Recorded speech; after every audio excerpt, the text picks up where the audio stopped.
வணக்கம் என் அன்பு உள்ளங்களே, எல்லோருக்கும் கனடா வணக்கம். மீண்டும் உங்கள் எல்லோரையும் நான் சந்திப்பதில் பெரும் மகிழ்ச்சி அடைகின்றேன். இது ஆர் மோகன். கவிதை சொல்லும் கதையூடாக ஓர் சிறு கதை. ஒரு குடும்பத்தில் அம்மா, அப்பா, ஒரு மகன். அவர்களின் வாழ்க்கை சாதாரணமான வாழ்க்கைதான். வாழ்ந்து வந்தனர். அப்பா ஆசிரியராக பணிபுரிந்து வந்தார். அம்மா வீட்டில். நானும் ஒரு நல்ல வேலையில் தான் பணிபுரிந்து வந்தேன். காலங்களும் கடந்தன. கொஞ்ச காலமாக அம்மாவிற்கு உடல்நிலை சரியில்லாமல் இருந்தது. அடிக்கடி டாக்டரிடம் அவர்களை கொண்டு செல்வது. ஆனால் ஒரு நாள் அம்மாவிற்கு சரியான வலி ஏற்பட்டு மயங்கி கட்டிலில் இருந்து விழுந்து விட்டார். உடனே நாங்கள் ஆஸ்பத்திரிக்கு கொண்டு சென்றோம். 2 நாட்களாக மருத்துவர்களும் தங்களுக்கு முடிந்த அளவு பார்த்தார்கள். ஆனால் அவர்களால் அம்மாவை காப்பாற்ற முடியவில்லை. நான் அம்மா எங்களை விட்டுட்டு எப்படி அம்மா போலாய்? நம்ம நாங்கள் செய்ய போறோம் எங்களை தனியா தாய்கள் போட்டே. அம்மா இத்தனை காலம் நாங்கள் எப்படி தனியாக வாழ்வது? தாய் மனசு தங்கம் நான் அறிஞ்ச தெய்வம். தாய் மனசு தங்கம் நான் அறிஞ்ச தெய்வம். நன்றி சொல்ல போதாதம்மா, 7 ஜென்மம் இது மாறாத சொந்தம். தாய் மனசு தங்கம் நான் அறிஞ்ச தெய்வம். நன்றி சொல்ல போதாதம்மா, 7 ஜென்மம் இது மாறாத சொந்தம்.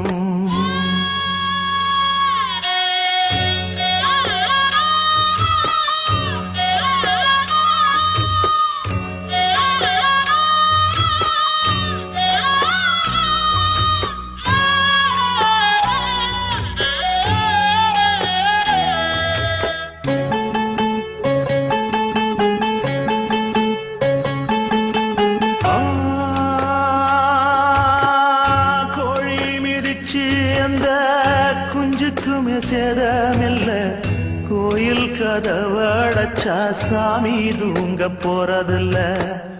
கோடி பணம் இருந்தும் நெஞ்சுக்குள்ள இன்பமில்ல. தாயின் மடியிலதான் என்னைக்குமே துன்பம் இல்லை. என் தாய் மனசு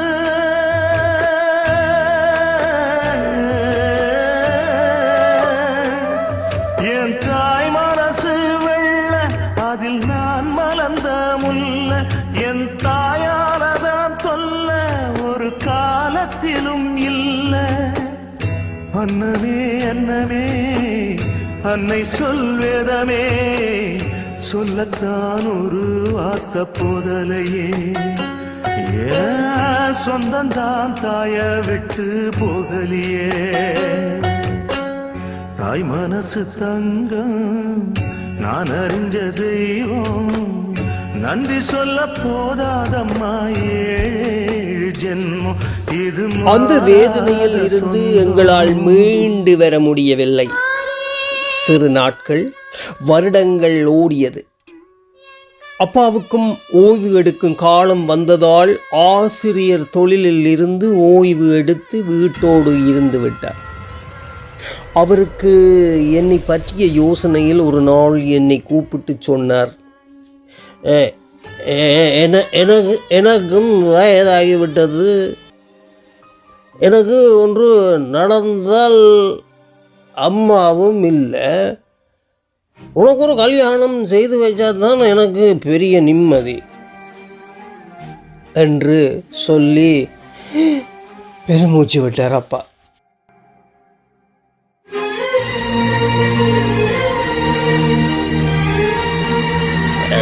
நீ ஓமண்டு சொன்னால் உடனே கல்யாணத்தை செய்திடலாம் என்றார் அப்பா.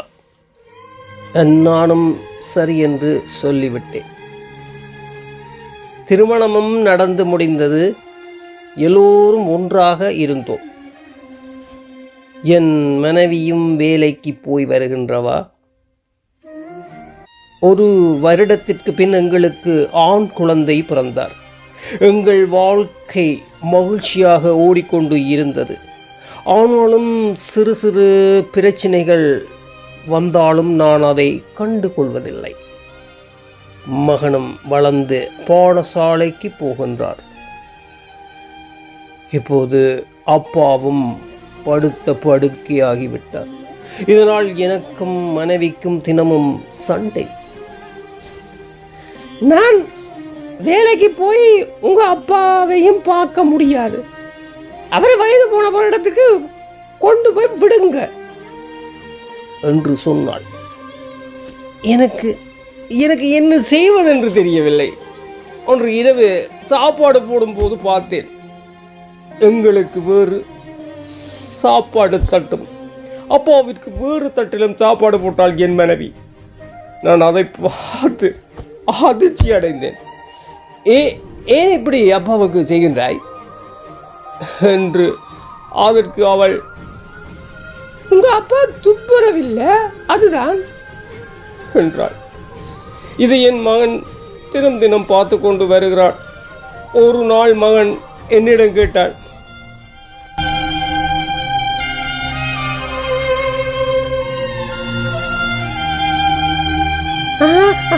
அப்பா ஏன் அம்மா தாத்தாவுக்கு வேறு தட்டுல சாப்பாடு கொடுக்கிறா? எனக்கு பதில் சொல்ல தெரியவில்லை. என் கண்களிலிருந்து கண்ணீர். அப்பாவுக்கு உடலும் மனதிலும் வலி. அவரை கொஞ்ச காலத்தில் இறந்து விட்டார். எங்களை விட்டு போய்விட்டார். என் தந்தை என்னை விட்டு போய்விட்டார்.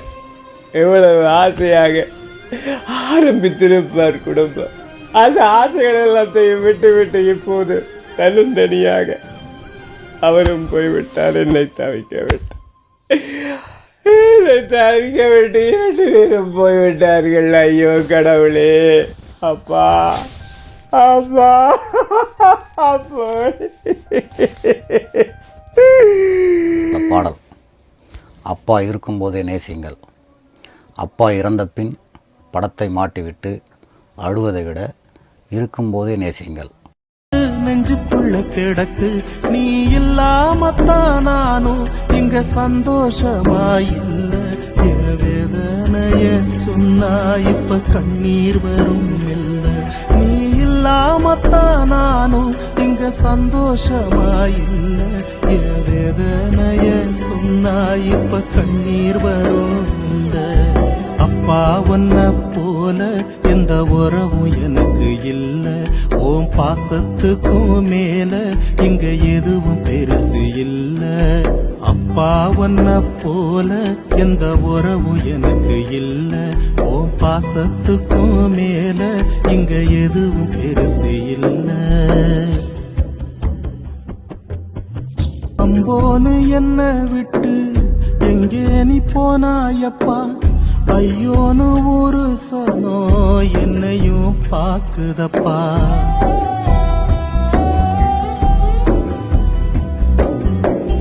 அப்பான்னு யார நானு ஆசையா கூப்பிடுவேன்.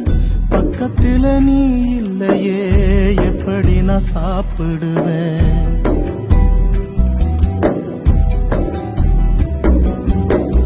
காடு கழனி எல்லாம் நீ நடந்த கால் தடத்தை தேடி பார்க்கிறேன். நான் தேடி பார்க்கிறேன்.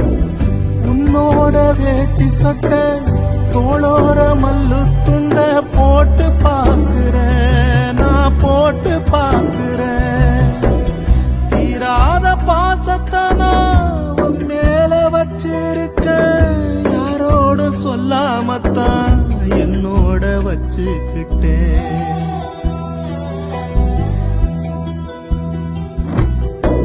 அப்பா உன்ன போல எந்த உறவும் எனக்கு இல்ல, ஓம் பாசத்துக்கும் மேல இங்க எதுவும் பெருசு இல்ல.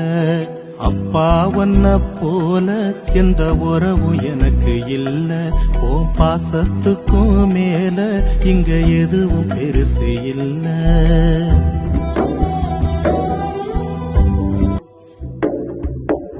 செல்லம்மா என் பேரத்தான் நீ அழைக்க கேக்குதப்பா, எங்கிருந்து கூப்பிடுற சுத்து முத்தும் பாக்குறம்பா.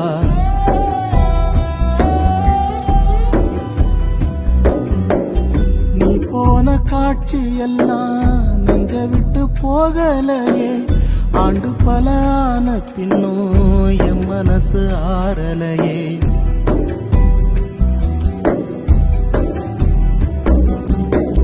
கலங்கும் கண்ணுலதான் தூக்கம் வந்து சேர ரொம்ப நேரமாகுதே, ரொம்ப நேரமாகுதே. கண்மூடி நிம்மதியா நான் தூங்கி எழுந்து நீண்ட காலமானதே, நீண்ட காலமானதே. அப்பா நீ சொன்ன சொல்ல ஞாபகத்தில் வச்சிருக்க, சொன்னபடி மாறாமத்தான் நல்ல வழி நான் நடப்பேன்.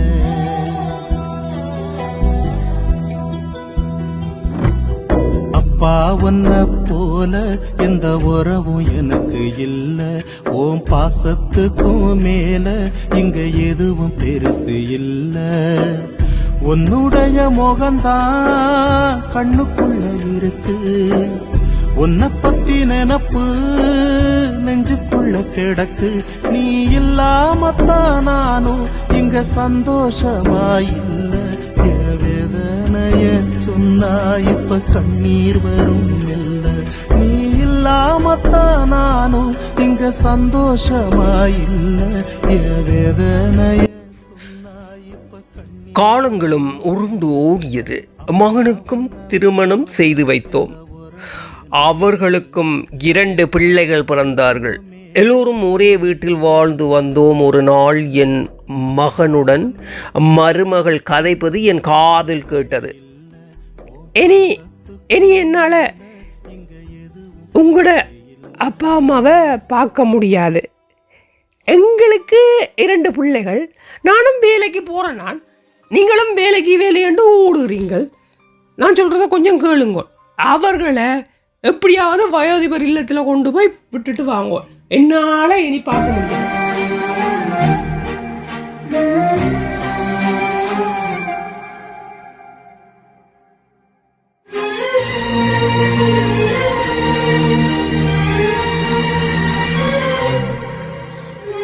எனக்கு உடனே பழைய ஞாபகம் வந்தது. என் அம்மா தாத்தாவுக்கு செய்த ஒவ்வொரு காரியமும் என் கண் முன்னே ஒரு படமாக தெரிந்தது. அதுதான் சொல்லுவார்கள், எதை நாங்கள் விதைக்கின்றோமோ அதை அறுத்துத்தான் தீர வேண்டும்.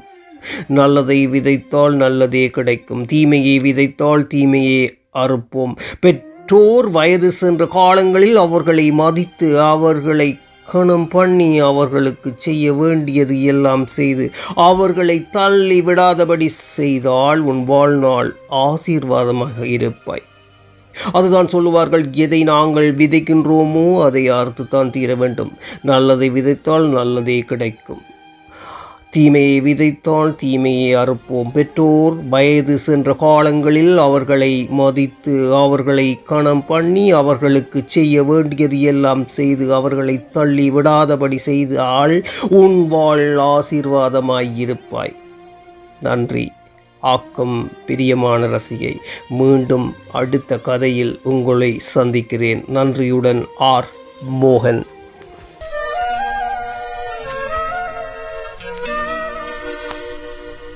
தன்வினை தன்னை சுடும்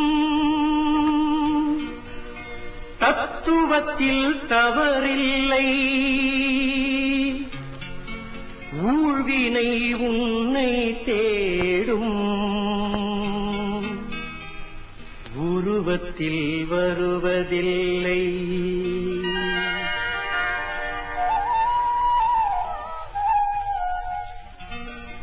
தந்தினை தன்னை சுடும் தத்துவத்தில் தவறில்லை.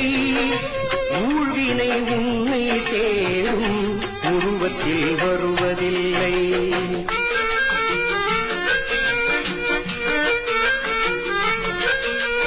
தர்மம் தவறி வாழ்ந்தால் தரை மட்டும் உறுதியடா. மர்மம் வைத்து வாழ்ந்தால் இறை சட்டம் இறுதியடா. தந்தினை தன்னை சுடும் தத்துவத்தில் தவறில்லை. ஊழ்வினை உன்னை தேடும் உருவத்தில் வருவதில்லை. கர்மம் கடிந்து வாழ்ந்தால் காணல் நீர் உலகமடா. மர்மம் நிறைந்து வாழ்ந்தால் மண்ணில் உயிர் மாயமடா. உன் பட்ட உள்ளத்தின் உன் சிரிக்கும் கொல்லுமடா. பண்பட்ட உள்ளத்தின் கண் திறக்கும் வெல்லுமடா. தன்வினை தன்னை சுடும் தத்துவத்தில் தவறில்லை. ஊழ்வினை உன்னை தேடும் உருவத்தில் வருவதில்லை.